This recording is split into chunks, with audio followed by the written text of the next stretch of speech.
Assalamualaikum warahmatullahi wabarakatuh. Bismillahirrahmanirrahim. Allahumma sholli wa sallim ala sayyidina Muhammadin wa ala alihi washabbihi asma'in nama ba'du. Sedanten ingkang kula hormati wabil khusus teman bapak kula Kiai Haji Agus Ali Masyuri. Beberapa kiai yang tanpa ngurangi rasa hormat, saya hormati semua. Ini ada beberapa Gus. Ini saya ngaji insyaallah seperempat jam.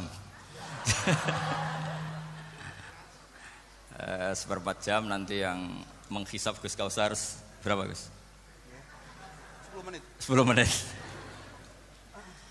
Begini, sebetulnya saya membela semua umat Islam itu ahlul jannah.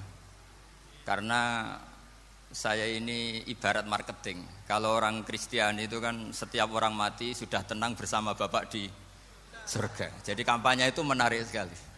Sementara kita sudah kiai, sudah imam masjid, sudah ulama, masih saja dikhawatirkan su'ul khotimah. Ini kalau kampanye ini tidak imbang, ini nanti saya takut kalah. Makanya saya bilang pokoknya semua orang mukmin itu ahlul jannah. Karena memang asli hadisnya seperti itu, man qala la ilaha illallah dakhalal jannah. Bahwa kemudian ada beberapa kiai yang mungkin wataknya itu pesimis, kemudian bikin sekian aturan-aturan yang sebetulnya itu cerminan dari pesimisnya, terus akan-akan masuk surga itu susahnya bukan main. Nah itu saya tidak setuju karena tadi pasti kalah dengan kampanye sebelah yang setiap orang mati dibilang sudah tenang bersama Bapak apa? Di surga.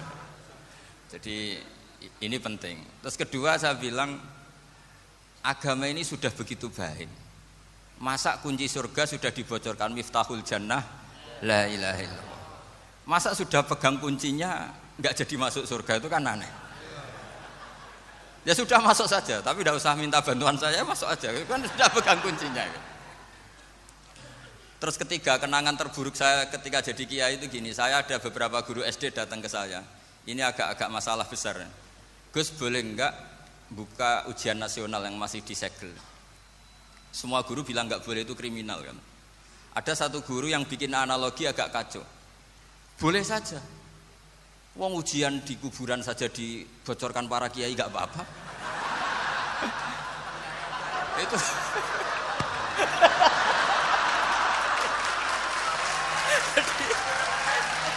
tapi ini kriminal ya. Perhatian kepada kiai, nggak boleh memukul pemateri.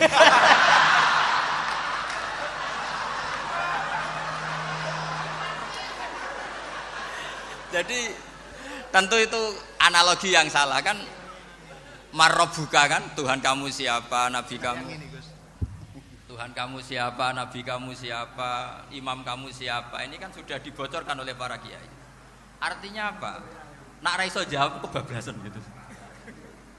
Terus guru ini berpikir kalau ujian akhirat sekrusial itu saja bisa dibocorkan, kenapa ujian nasional tidak boleh? Tentu ini kias yang salah, saya tidak ngajari seperti itu.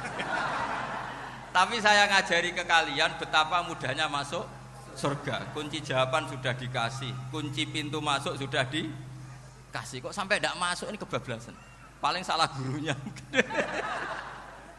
Jadi ini kenapa saya sering cerita orang mukmin semuanya itu min ahlil jannah, itu saya jamin.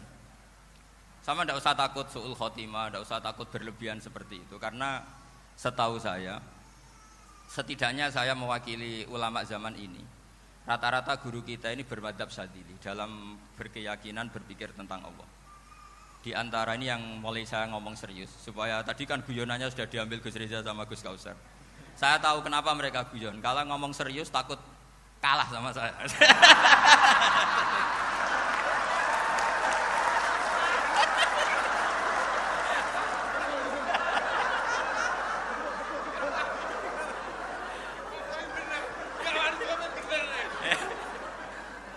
Karena saya ini sudah terkenal pemikir serius, jadi artinya itu satu kepintaran, mengalihkan. Ya, oh ya, sudah itu satu kecerdasan. Tidak hanya ngalim tapi betul cerdas. Jadi itu bukti beliau-beliau ini cerdas itu. Saya berpikir begini, ini madzhab Syadzili. Kita semua tentu Syadzili karena kita semua ngaji kitab hikam. Kita tahu kitab hikam itu muridnya Abul Abbas Al-Mursi. Abul Abbas Al-Mursi muridnya Syekh Abil Hasan apa? Asy-Syadzili. Saya masih ingat betul makalah itu dan saya ulang-ulang. Setiap saya ngajar di sarang saya ajarkan itu. Kilali kata Abdul Hasan As-Sadili, saya pernah dapat hatif, dapat semacam ilham. Apa makna min syarril waswasil khannas? Itu kata beliau dijawab oleh hatif itu. Hatif itu enggak perlu diterjemah tadi ada karena tadi diajarin itu. Apa yang dihidupkan itu enggak perlu dijelaskan. Kata hatif tadi, waswasun yadkhulu bainaka wa baina habibika. Yunsika altofahu alhasanah wa yudzakiruka af'alaka asyi'ah wa yukassiru indaka dzatas shimal wa yuqallilu indaka dzatal yamin liya'dila bika an husnidzanni billah ila su'idzanni billah. Jadi yang dikatakan waswas adalah kamu digiring untuk hanya ingat sisi-sisi kamu yang negatif, dilupakan bahwa Anda punya sisi-sisi yang positif. Misalnya seperti ini, mungkin secara fikih tadi banser-banser tegas, wah ini masalah lelaki perempuan dipisahkan gini-gini. Tapi kenapa Ghazali bilang ya sudah gini gak apa-apa. Sebetulnya ada rukhsah itu karena ini di depan umum. Yang paling pantangan Nabi itu la yakhluwanna rajulun bimra'atin. Ini ada yang menjaminnya gitu. Malah khawatir saya di sini dipisah tapi setelah berduaan nggak bisa. Jadi toleransinya karena ini di depan umum. Itu masih ada toleransinya. La yakhluwanna rajulun bimra'atin. Begitu juga ketika kita dosa, misalnya kita dosa. Orang Islam setiap dosa itu pasti ingat salahnya, kemudian istighfar. Dan ketika satu kebaikan dibandingkan keburukan, itu kata semua ulama, karena sayyi'ah itu bernilai 1, kebaikan bernilai apa? 10. Itu masih surplus berapa? 9. Jadi itu cara berpikir Abdul Hasan As-Sadili. Kenapa kamu harus berpikir positif tentang Tuhan? Sekali berpikir tentang negatif, itu bahaya betul. Misalnya begini, kamu berpikir tak rewangi dadi kiai, sujud, rukuk, ternyata aku tetap mlebu neraka. Gunane apa? Itu menurut saya kan enggak punya akal. Sujud itu satu kelaziman menghamba kepada Allah. Normalnya seorang hamba itu ya sujud. Kemudian gara-gara kamu ingin masuk surga, terus logika kamu dibalik. Gunanya apa saya sujud? Ternyata saya masuk neraka. Itu pertanyaan yang benar-benar bodoh dan itu menjadikan Allah benci. Logikanya dibalik begini. Ini saya ngomong serius karena ini bentuk kemenangan saya ini bentuk kemenangan saya. Saya berkali-kali ngomong di kota pelajar di Jogja karena banyak pengujinya juga. Bukan sekedar pendamping tapi penguji. Banyak yang profesor, bukan sekedar doktor, banyak yang profesor. Jadi ya ini dok. Begini. Saya pernah ditanya sama seorang dosen, Gus, saya ini ngaji hadis banyak, tapi ada yang saya tidak paham, yaitu mangqala la ilaha illallah dakhalal jannah, ada kalimat wa in zana wa in saraka. Meskipun pernah zina, pernah maling. Ini kan seakan-akan mentoleransi perzinaan dan pemalingan. Terus saya bilang, oh makna hadis itu seperti ini. Jadi kebenaran absolut, kebenaran yang mutlak itu tidak akan terganggu oleh status perilaku seseorang. Saya berkali-kali memberi contoh. Orang yang ditangkap KPK akan bilang 1 tambah 1 2. KPK-nya juga bilang 2. Rivalitas dalam politik, Pak Prabowo ya bilang 2, Pak Jokowi juga bilang 2.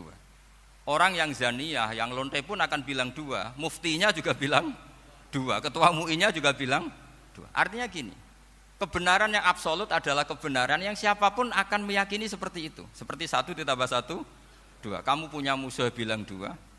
Kalau ibu-ibu ini punya maru ya marunya bilang 2 tadi tambah mama. Enggak tahu saya terjemahnya apa tadi.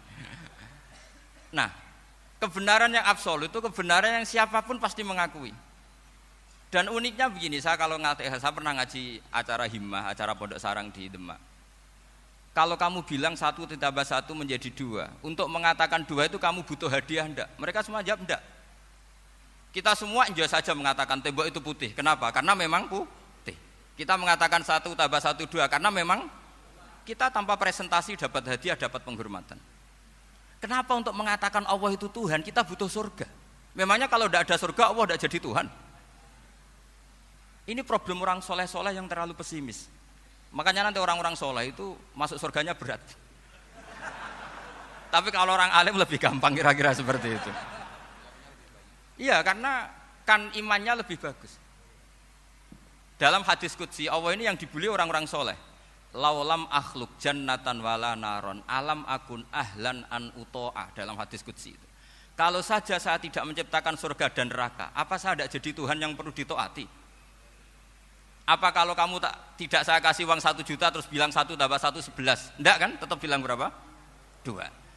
Kalau kebenaran absolut yang 1 tambah 1 kamu bilang 2 meskipun tanpa mendapat hadiah. Kenapa untuk bilang Allah Tuhan kamu butuh hadiah surga? Itu kan serai ikhlas belas.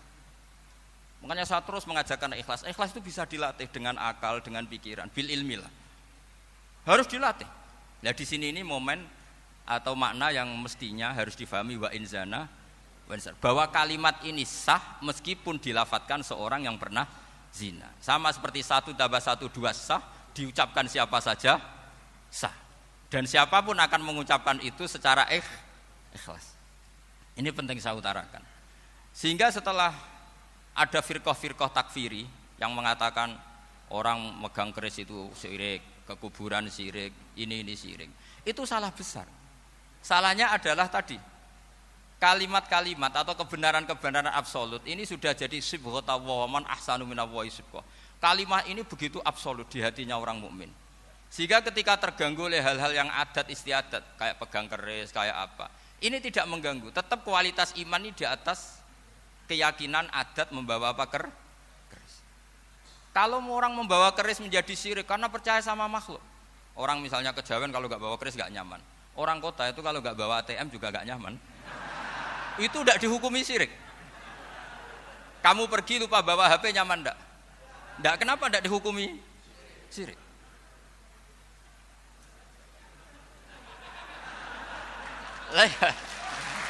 Jadi ini logika.